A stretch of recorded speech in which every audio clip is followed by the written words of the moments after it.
श्री कृष्ण के द्वारा बोला गया यह श्लोक हमें हर शोक से मुक्ति दे सकता है यदि हम इसे अपने हृदय से समझें तथा अपने जीवन में मनन करें। साथ ही हमें किसी सच्चे सद्गुरु की शरण भी लेनी होगी।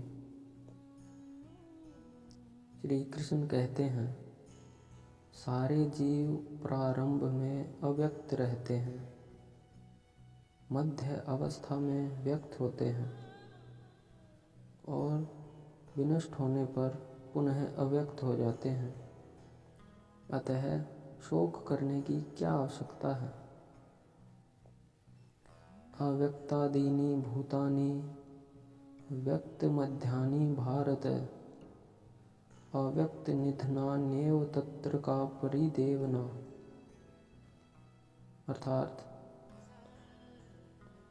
हम पहले यह स्वीकार करते हैं कि दो प्रकार के दार्शनिक हैं। एक तो वे जो आत्मा के अस्तित्व को मानते हैं और दूसरे वे जो आत्मा के अस्तित्व को नहीं मानते। किंतु ऐसा कहा जा सकता है कि किसी भी दशा में शोक करने का कोई कारण नहीं है। इससे पहली वीडियो में हम यह समझ चुके हैं। नास्तिक कौन होता है। वेदों के अनुसार आत्मा के अस्तित्व को न मानने वाले ही नास्तिक हैं।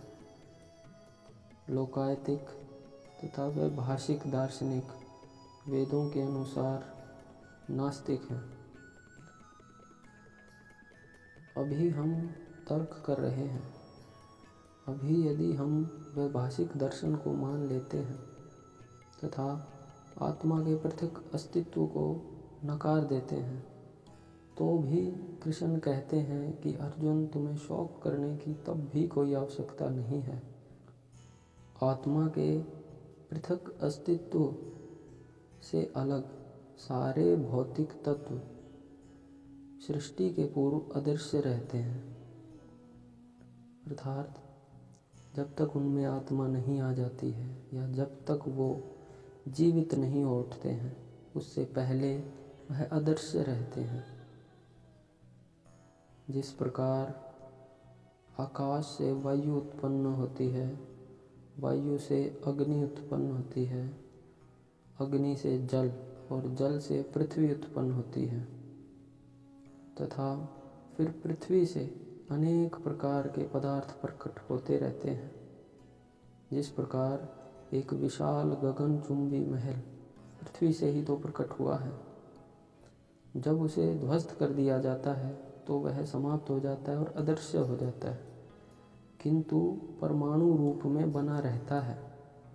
एक गगनचुंबी इमारत का यदि हम उदाहरण लें तो वह बनने से पूर्व भी उपस्थित थी, किंतु अदृश्य रूप में थी। यह उसकी प्रारंभिक अवस्था है।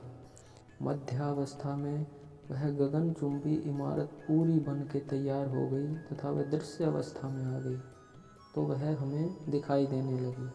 लेकिन जब उसे ध्वस्त कर दिया जाता है, वह बाद में फिर से अदृश्य हो जाती है। किंतु तीनों ही अवस्थाओं में वह सारे पदार्थ यही तो हैं। यह सारे पदार्थ इसी पृथ्वी से तो प्रकट हुए थे तथा इसी पृथ्वी में ही वापस समा जाते हैं। इसलिए हमें इस बात का शोक नहीं करना चाहिए कि इसके पश्चात क्या होगा, यदि आत्मा नहीं है तो क्या होगा। यह बहुत ही सुंदर विश्लेषण है। अतः प्रकट होने या अप्रकट होने पर शोक करने का कोई कारण नहीं है।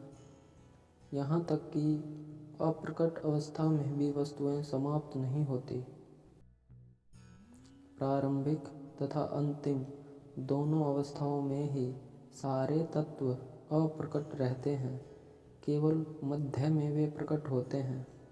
इस तरह इससे कोई वास्तविक अंतर नहीं पड़ता है। अंतवंत इमे देहा भगवत गीता में इस श्लोक से समझाया गया है कि हमारा शरीर काल क्रम में नाशवान है। अंतवंत इमे देहा लेकिन आत्मा शाश्वत है। नित्य शोकता शरीर न है। तो हमें यह हमेशा याद रखना होगा कि यह शरीर कपड़ा है, वस्त्र है, परिधान है। यह आत्मा का परिधान है। इसलिए वस्त्र परिवर्तन होने पर हम शोक आखिर क्यों करें। शाश्वत आत्मा की तुलना में भौतिक शरीर का कोई यथार्थ अस्तित्व नहीं होता है। यह सपने के समान है। सपने में हम आकाश में उड़ते या राजा की भांति रथ पर चढ़े हो सकते हैं, किंतु जागने पर देखते हैं कि ना तो हम आकाश में हैं न रथ पर। वैदिक ज्ञान आत्म साक्षात्कार को शरीर के अनस्तित्व के आधार पर प्रोत्साहन देता है। इसलिए चाहे हम आत्मा के अस्तित्व को माने या ना माने, शरीर नाश के लिए शोक करने का कोई भी कारण विद्यमान नहीं रहता। श्री गीता को, वेदों को, स्वयं को, अपनी आत्मा को जानने के लिए हमारी फ्री वेबसाइट www.premrawat.com पर आइए। यह मुफ्त है। इसमें सारी चीज़ें मुफ्त होती हैं, क्योंकि श्री भगवान का ज्ञान पैसों में कोई क्या कराएगा। आपके भीतर बैठे श्री परमात्मा को मेरा प्रणाम।